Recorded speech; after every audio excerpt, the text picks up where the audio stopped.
Hello guys, तो आज मैं जिस मूवी को एक्सप्लेन करूंगी ये 2023 की फ्रेंच एडवेंचर मूवी है जिसका नाम है श्लिटर। मूवी की शुरुआत में हमें जंगल के अंदर एक फैमिली को दिखाया जाता है। उसका नाम है लुइस, जो कि इस एरिया का काफी मशहूर लकड़हारा है। लुइस की फैमिली में उसकी वाइफ सोफी और उसका बेटा लूकस है। आज लुइस अपने बेटे को श्लिटर की ट्रेनिंग दे रहा था। एक बड़ा सा स्लग जिसे श्लिट भी कहते हैं, जिसमें लकड़हारे 400-500 लकड़ी तान कर सिर्फ पैरों के सहारे ही लकड़ी को जंगल के पहाड़ों से नीचे लेकर आते हैं, वो भी बिना किसी ब्रेक के। इसलिए इसमें प्रॉपर ट्रेनिंग की जरूरत होती है। लूकस को ये ट्रेनिंग उसका बाप लुइस दे रहा था कि उसके साथ बहुत ज्यादा सख्ती से पेश आता है, क्योंकि वेट ज्यादा होने की वजह से लूकस श्लिट को कंट्रोल नहीं कर पाता। इसलिए वो एकदम उसके सामने से हट जाता है। इसलिए श्लिट तेजी से नीचे खाई में जा गिरती है। तो देख लुइस को बहुत ज्यादा गुस्सा आता है और वो उसको मारने लगता है, जो कि मारपीट इनके घर में एक आम सी बात है। इस सामने खड़ी उसकी माँ सोफी भी देख रही थी, लेकिन वो कुछ कर नहीं पाई, क्योंकि लुइस के गुस्से के सामने माँ बेटा दोनों ही बेबस थे। अब बाप की मार से बचने के लिए लूकस एकदम उठकर जंगल की तरफ भाग जाता है, जहाँ उसका दोस्त मिथायस भी साइकिल पे जा रहा था। लूकस को भागता देखकर मिथायस भी अपनी साइकिल छोड़कर उसकी तरफ भागने लगता है। भागते भागते ये दोनों एक बंकर के पास पहुंच जाते हैं, जो कि वर्ल्ड वार के टाइम का बंकर था। दोनों मिलकर उसमें खेलने लगते हैं, जिसमें लूकस कहता है, ओहो मुझे तो गोली लग गई। लेकिन मिथायस उसे कहता है कि मेरे दोस्त तुम टेंशन मत लो, मैं हूँ ना, मैं तुम्हें बचा लूंगा। खेलने के बाद जब दोनों घर की तरफ जा रहे थे तो मिथायस लूकस से कहता है कि नेक्स्ट टाइम अगर तुम्हारे बाप ने तुम पर हाथ उठाया ना तो उसके सामने डट जाना, क्योंकि लूकस के चेहरे पर अभी भी बाप के थप्पड़ का निशान वाजिया था।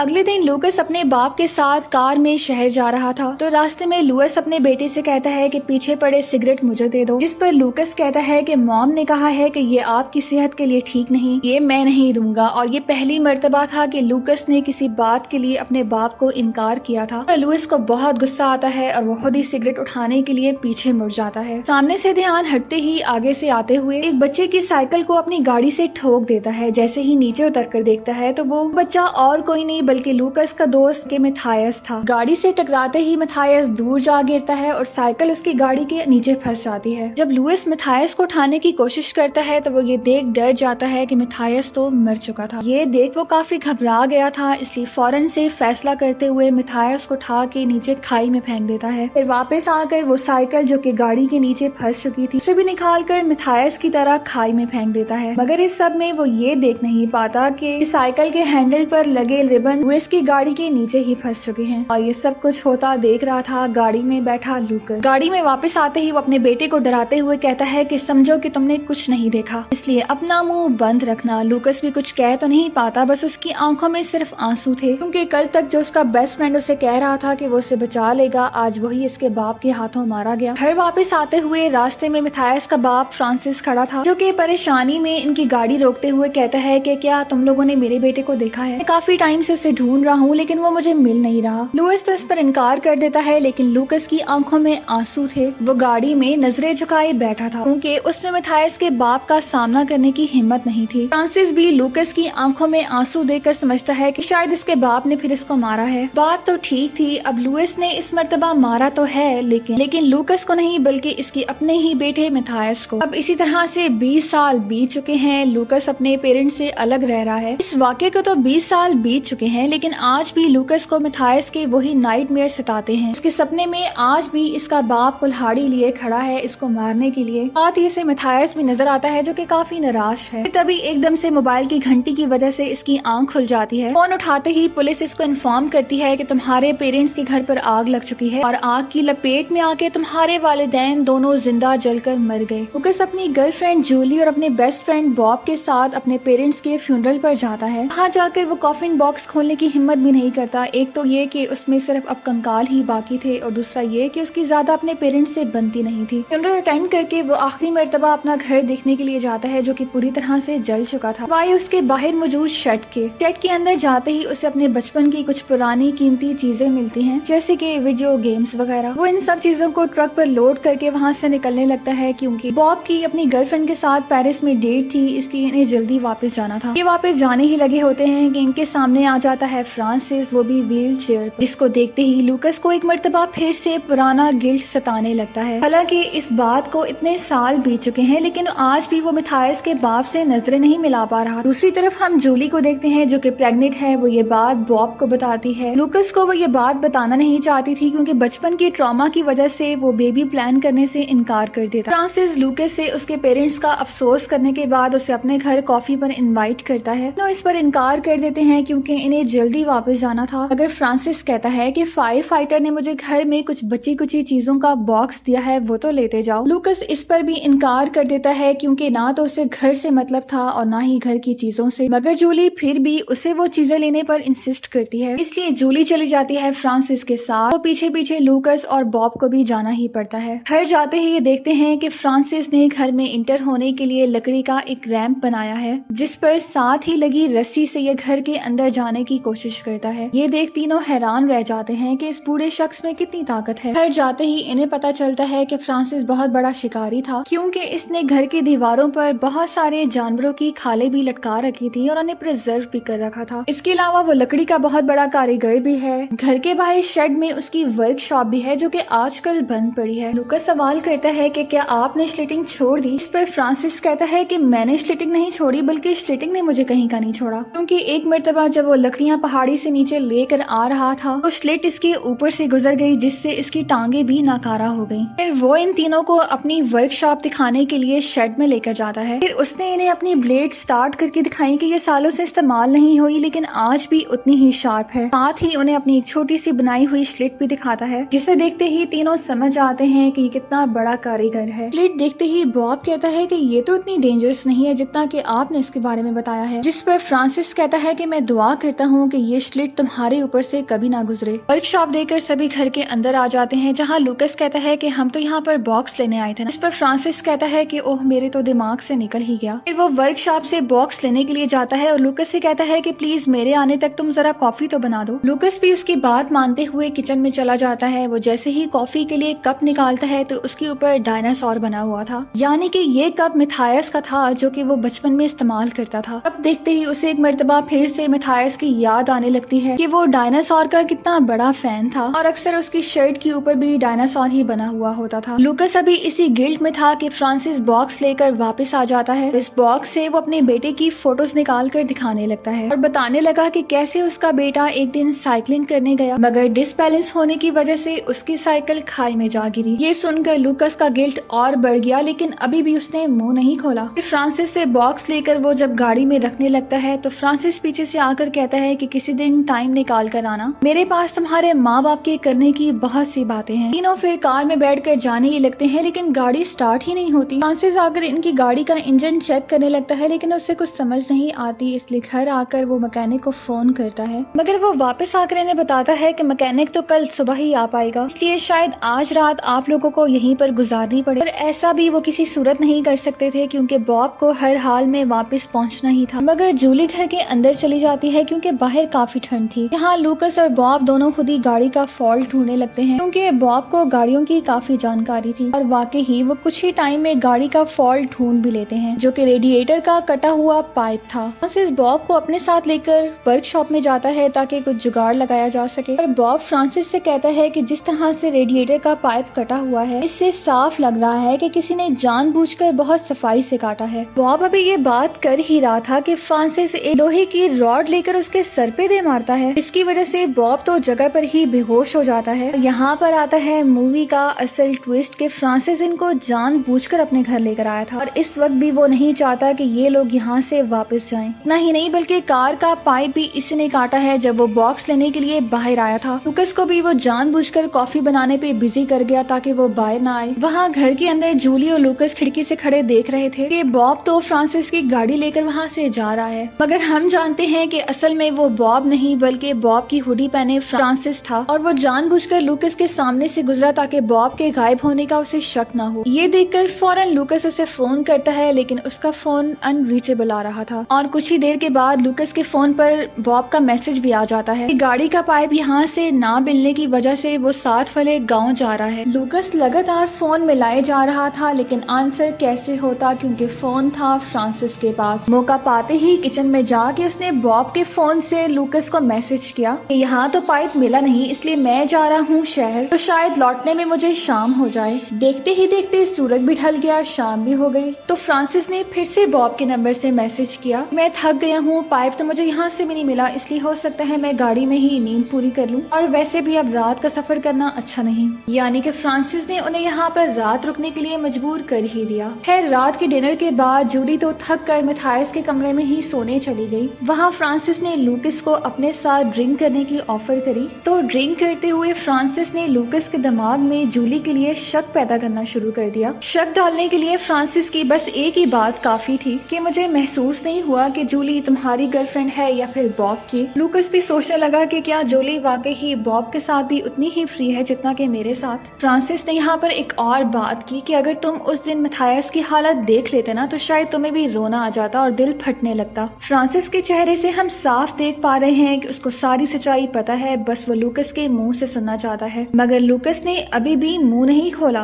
और वो मैथायस के रूम में ही सोने चला गया। मैथायस का रूम आज भी बिल्कुल वैसा ही था जैसा कि बचपन में, यानी कि एक चीज भी जगह से हिलाई नहीं गई। खैर सोने के लिए लेटा, लेकिन नींद भी उसको नहीं आई। उसके दिमाग में चल रहा था जूली और बॉब को लेकर शक, इसलिए उसने जूली का फोन चेक कर लिया, जहाँ फोन में भी जूली ने बॉब को बताया हुआ था कि वो प्रेग्नेंट है। ये पर वो सोचने लगा कि जूली ने ये बात मुझसे छुपाई और बॉब को बता दी। यहाँ तक कि उसने जूली से ये सवाल भी कर दिया कि ये बच्चा मेरा ही है ना। मगर ये कहते ही उसे अफसोस होने लगता है कि ये आखिर उसने क्या कह दिया। इसलिए गुस्से में वो नीचे स्मोक करने चला जाता है। तो वहाँ उसे शेड का दरवाजा खुला मिलता है, लेकिन लूकस को लगता है शायद गलती से खुला रह गया, इसलिए वो वापस अंदर चला जाता है। मगर अंदर जाते ही उसे फोन मिल जाता है जो कि बॉब का था। हाँ वो देखता है कि बॉब के फोन से उसे मैसेजेस किए गए हैं। तो दोस्तों अब यहाँ लूकस को ये मामला सीरियस लगने लगा था, इसलिए वो यहाँ से सीधा शेड के अंदर चला जाता है, जहाँ फ्लोर पर उसे एक सीक्रेट डोर भी मिलता है जिसके पास फ्रांसिस की व्हील चेयर खड़ी थी। सीक्रेट डोर खोलते ही देखता है कि फ्रांसिस स्टेयर से ऊपर आ रहा है, इसलिए वो दरवाजा बंद करके एक जगह छुप जाता है। ऊपर आते ही वो खुद व्हील चेयर पर बैठकर वहाँ से निकल गया। ऐसा नहीं है कि उसने लूकस को देखा नहीं, उसने लूकस को नोटिस कर लिया था, बल्कि जानबूझकर ही उसने लूकस को इस शेड के अंदर लाना चाहा। फ्रांसिस के जाने के बाद जब उस डोर से नीचे बेसमेंट में जाता है तो वहाँ पर उसे अपने पेरेंट्स लुइस और सोफी मिलते हैं, जो कि अब तक जलकर मरे नहीं बल्कि उन्हें फ्रांसिस ने कैद कर रखा था। अब यहाँ पर तो वो बॉब का पता लगाने आया था, लेकिन बॉब नहीं बल्कि उसे खुद के पेरेंट्स ही मिल गए। इससे पहले कि अब वो कुछ समझ पाता, फ्रांसिस ने उसे पीछे से हिट करके बेहोश कर दिया। वहाँ जूली भी लूकस को ढूंढने के लिए जब बाहर आती है तो उसे फ्रांसिस के रूम के बाहर उसकी व्हील चेयर मिलती है। जूली को ये समझ नहीं आता, लेकिन हम तो जान चुके हैं कि फ्रांसिस अब तक ये नाटक कर रहा था। वो चल फिर सकता था, लेकिन उसने इन्हें यहाँ पर रोकने के लिए ये ड्रामा रचाया ताकि ये तीनों एक बूढ़े बीमार शख्स को देखकर उसकी सेवा करने के लिए रुक जाएं। इसी चक्कर में जूली फ्रांसिस के ऑफिस तक पहुंच जाती है, जहाँ उसे एक पेज पर बड़ा सा ट्रैप बना दिखाई देता है कि कैसे उस ट्रैप में लूकस के पेरेंट्स को फिट करके मारा जाएगा। और ये ट्रैप इस वक्त मौजूद था उसी शेड के बेसमेंट में, जहाँ पर लूकस के पेरेंट्स भी मौजूद हैं। बस कमी थी तो वो लूकस की, अब वो भी वहाँ पर आ गया, इसलिए ये खेल अब शुरू किया जाएगा। लूकस को भी इस ट्रैप में फिट कर दिया गया। फिर तीनों के हाथ में एक एक रस्सी पकड़ा दी, जिसके साथ बहुत ही भारी भरकम ब्लेड्स बंधे थे। मगर ब्लेड्स का वजन इतना ज्यादा है कि आप उसको लगातार पकड़ नहीं सकते, आपके हाथ छिल जाएंगे, जिससे वो ऑटोमेटिकली नीचे गिर ही जाएगा। इसलिए अगर किसी एक से भी रस्सी छूट गई ना तो तीनों ही मरेंगे, क्योंकि लूकस के हाथ में जो ब्लेड है वो उसकी मॉम पर गिरेगा, और जो मॉम के हाथ में ब्लेड है वो डैड को चीर देगा, और फिर डेफिनेटली जो डैड के हाथ में ब्लेड था वो मारेगा लूकस को। तो फ्रांसिस भी बहुत इंटेलिजेंट था, उसने एक ऐसा ट्रैप तैयार किया जिसमें तीनों की जान एक दूसरे के हाथों से ही जाएगी। वो हम और आप तो ये समझ ही गए हैं कि फ्रांसिस ये सब कुछ अपने बेटे मैथायस की मौत के बदले के लिए कर रहा है, क्योंकि कुछ अर्सा पहले जब वो स्लेटर से लकड़ियां ला रहा था तो एक लकड़ी फिसल कर लुइस की गाड़ी के नीचे चली गई। जब फ्रांसिस उस लकड़ी को निकालने गया तो उसने देखा मैथायस की साइकिल पर लगे रिबन्स, जो कि उस दिन लुइस की गाड़ी के साथ लगे रह गए थे। जो देखते ही फ्रांसिस समझ गया कि लुइस उस दिन इतना घबराया हुआ क्यों था, और उसने लूकस की नजरें झुकाने और रोने की वजह भी मालूम हो गई। इतने अरसे से इस बाप ने अपने बेटे की मौत पर सब्र तो कर लिया था, लेकिन सच पता चलते ही आज एक मर्तबा वो फिर बेचैन हो गया। इसलिए उसने खुद को शांत करने के लिए उस फैमिली से बदला लेना ही चुना, और बदला भी ऐसे कि तीनों एक दूसरे के हाथों से ही मर जाएं। इस ट्रैप में उन तीनों को लाने के लिए उसने ये मास्टर प्लान बनाया आया। पहले तो लुइस और सोफी को किडनैप कर लिया, फिर उनके घर में आग लगा दी। ये खबर लूकस तक पहुंचाकर उसे भी यहाँ ले आया। जो हमें जली हुई डेड बॉडीज दिखाई गई थी वो भी न जाने किसकी थी। खैर, जो इतना बड़ा ट्रैप बिछा सकता है वो बॉडीज भी तो अरेंज कर ही सकता है ना। मजे की बात यह है कि फ्रांसिस तो ये नहीं जानता था ना कि लूकस के साथ कितने लोग आएंगे, मगर आप उसका शातिर दिमाग तो देखें, उसने हर एक से निपटने के लिए प्लान बना ही रखा था। लेकिन हमने देखा कि फ्रांसिस ने लूकस को बहुत सारे चांसेस दिए कि वो किसी तरह से अपना मुंह खोल दे। बार बार उसके सामने मिथायस का जिक्र किया, जैसे कि अगर तुम उस दिन होते तो उसे देखकर रो पड़ते। पर तब भी जब उसने सच्चाई नहीं बताई तो फ्रांसिस ने कहा, फिर ये ले तेरा मुंह बंद करने का अंजाम। क्योंकि फ्रांसिस को यही लगता था कि अगर उस दिन लूकस चुप ना रहता तो आज लुइस को सजा हो गई होती। फ्रांसिस को लगता है कि लूकस ने अपने दोस्त मिथायस के साथ गद्दारी की है, इसलिए गद्दारी की सजा तो बनती है। फ्रांसिस को अब अपने बदले की इतनी जल्दी थी कि उसने तो उनके हाथों से रस्सी छूटने का इंतजार भी नहीं किया, बल्कि खुद ही कुल्हाड़ी लेकर लुइस का हाथ काटने लगा। मगर ऊपर से एन वक्त पर आ गई जूली, जिसे देख लूकस उसे यहाँ से भाग जाने के लिए चलाया। मगर फ्रांसिस भी जूली के पीछे पीछे भाग जाता है, पर जूली अकल से काम लेती है, उसी की स्लिट उसके मुंह पे मारकर मिथायस के कमरे में भाग जाती है। लेकिन वहाँ भी फ्रांसिस पहुँच जाता है। अब जूली के पास भी वहाँ से भागने के लिए और कोई रास्ता तो था नहीं, इसलिए उसे विंडो से ही नीचे कूदना पड़ा। मगर इतनी ऊंचाई से कूद कर वो तो चलने फिरने के काबिल नहीं रही, बेहोश ही हो गई। और उसकी बेहोशगी का फायदा उठाकर वो उसे अपने वर्कशॉप पर ले जाता है। वो जो ब्लेड उसने इन्हें स्टार्ट में दिखाया था ना, उसी से काटने के लिए। हाँ, लुइस भी लूकस पे ही चलाने लगता है कि अगर उस दिन तो मुझे पीछे से सिगरेट पकड़ा देते ना तो आज ये सब कुछ ना होता। यार, ढिठाई की भी हद होती है। और आज दूसरी मर्तबा लूकस ने अपने बाप के सामने बोलने की हिम्मत की, आपकी वजह से मेरा सारा बचपन खराब हो गया, तब से लेकर अब तक मैं एक दिन भी सुकून में नहीं हूँ। वहाँ मॉम भी इतना थक चुकी थी कि उनके हाथ से रस्सी छूटने ही वाली थी। लूकस भी अपनी मॉम से कह देता है कि आज ये रस्सी छोड़ ही दें। रस्सी छूटते ही ब्लेड तो गिर जाता है और डैड तो दो टुकड़ों में बट जाते हैं, हॉरिजॉन्टली भी और वर्टिकली भी, बिल्कुल जिक्सा मूवी के सीन की तरह। वो इसकी बॉडी आधी कट तो गई थी, लेकिन अभी भी ब्लेड उसके हाथ से छूटा नहीं था, यानी कि कुछ सांसें अभी बाकी थी, जिसकी वजह से लूकस को थोड़ा टाइम मिल गया। उसने मॉम को चिल्लाते हुए कहा कि आप पहले अपने आप को छुड़वाएं। हुआ भी कुछ ऐसे, मॉम ने झट से स्क्रू खोलकर खुद को आजाद कर लिया। इस तरह जो लूकस ने ब्लेड छोड़ा उससे माँ बच गई। इधर से जब बाप वाला ब्लेड नीचे आया ना, साइड पर छुपकर बच गया। इस तरह लूकस की जरा सी समझदारी ने माँ और बेटे दोनों की जान बचा ली, मगर इस बीच उन्हें डैड की कुर्बानी देनी पड़ी। उधर ऊपर फ्रांसिस जूली को काटने के लिए ब्लेड ऑन करने ही वाला था कि इतने में लूकस पहुंच जाता है। फिर दोनों की फाइट में ब्लेड ऑन हो भी जाता है, जिससे जूली का कंधा थोड़ा कट भी गया था, पर लूकस ने झट से ब्लेड को फिर से बंद कर दिया। फिर यहाँ जूली भी खुद को छुड़वा लेती है। वो एक हथौड़े से फ्रांसिस के सर पर वार करके उसको बेहोश कर देती है। देन दोनों ने फ्रांसिस के हाथ पैर बांध के उसे भी उसी बेसमेंट में फेंक दिया। मगर जैसे ही वो मॉम के ऊपर खींचने लगे, इतने में फ्रांसिस को होश आ गया। मगर फ्रांसिस के पास थी पॉकेट नाइफ, जिसने उसने अपने हाथों को खोल लिया। मॉम अभी ऊपर चढ़ ही रही थी कि उसने उसके पैर पर भी वार कर दिया। खैर, मॉम को निकालने के बाद वो दरवाजा तो बंद कर देते हैं, लेकिन फ्रांसिस के सर पर तो खून सवार था। वो दरवाजे से भी रुकने वाला नहीं था, मुसलसल वो दरवाजे को तोड़े जा रहा था। इतने में ये तीनों जंगल की तरफ भाग जाते हैं, मगर शायद इनको ये मालूम नहीं था कि फ्रांसिस तो जंगल के चप्पे चप्पे को जानता है। मगर मॉम का पैर इतना जख्मी था कि वो इन दोनों से कहती है कि प्लीज मेरी खातिर अपनी जान झोंके में मत डालो, मुझे छोड़कर यहाँ से भाग जाओ। मगर वो दोनों ऐसा नहीं करते, बल्कि मॉम को भी लेकर उसी बंकर में चले जाते हैं जो कि बचपन में मिथायस और लूकस को मिला था। बंकर के अंदर जाते ही तीनों के तो होश उड़ जाते हैं, क्योंकि अंदर थी मिथायस की लाश। क्योंकि फ्रांसिस ने अब तक मिथायस की बॉडी को प्रिजर्व करके उसका मुजस्मा बना रखा था। इतने में ही उन्हें बाहर से कुछ आवाज आती है। लूकस को लगता है कि शायद फ्रांसिस अंदर आने वाला है, लेकिन वो तो डोर को बाहर से ही ब्लॉक करके चला जाता है, जिससे इनको लगता है कि अब ये तीनों यहीं पर हमेशा के लिए फंस कर रह चुके हैं। भूख प्यास से यहीं इनकी मौत भी पक्की है। रात तो ऐसे ही कट जाती है, लेकिन सुबह होते ही ये देखते हैं कि दरवाजा बाहर से खुल चुका है। बंकर से बाहर निकलते ही ये सामने बॉब को स्लिटर पर बंधा हुआ पाते हैं। लूकस भागते हुए बॉब की मदद करने के लिए गया। इसी का फायदा उठाते हुए फ्रांसिस ने जूली को सामने वाले पेड़ से बांध दिया, क्योंकि स्लिटर जैसे ही नीचे आएगी तो पहले बॉब मरेगा और फिर जूली। लूकस ने बॉब को इंस्ट्रक्शंस दी कि वो अपनी हील्स को जमीन पर जमाए रखे, बस इसी तरह वो स्लिटर को कंट्रोल कर सकता है। और खुद गुस्से से फ्रांसिस से भिड़ते हुए एक नुकीली लकड़ी को फ्रांसिस फ्रांसिस के मुंह के आर पार कर दिया। वहाँ बॉब से अब मजीद बर्दाश्त नहीं हो रहा था। उसका पैर स्लिप होते ही स्लिटर उसको रोनते हुए उसके ऊपर से गुजर जाती है, जिससे बॉब की भी मौत हो गई। जैसे कि फ्रांसिस ने उससे कहा था कि मैं दुआ करता हूँ कि कभी स्लिट तुम्हारे ऊपर से ना गुजरे, मगर सामने पेड़ के साथ बंधी थी जूली। लूकस जूली को बचाने के लिए स्लिट के आगे आकर उसको किसी तरह से रोक लेता है। अब हमें बज़ाहिर तो यही लगा कि जूली और लूकस दोनों की जान बच गई, मगर ऐसा नहीं है, क्योंकि स्लिट को रोकते हुए एक मेटल का पीस लूकस के अंदर बुरी तरह से स्टैब हो गया, जिससे लूकस की भी सेम उसी जगह पर मौत होती है जहां उसने खेलते हुए बचपन में मरने का नाटक किया था। और मैथायस ने उसे कहा था कि मेरे भाई तुम फिक्र मत करो, मैं तुम्हें बचा लूंगा। मगर आज लूकस को बचाने के लिए यहाँ मैथायस नहीं था, क्योंकि उस दिन लूकस ने मैथायस को नहीं बचाया था। और इस कहानी की एंड में लूकस की मॉम, जूली और उसके पेट में पलते बच्चे ने ही सरवाइव किया।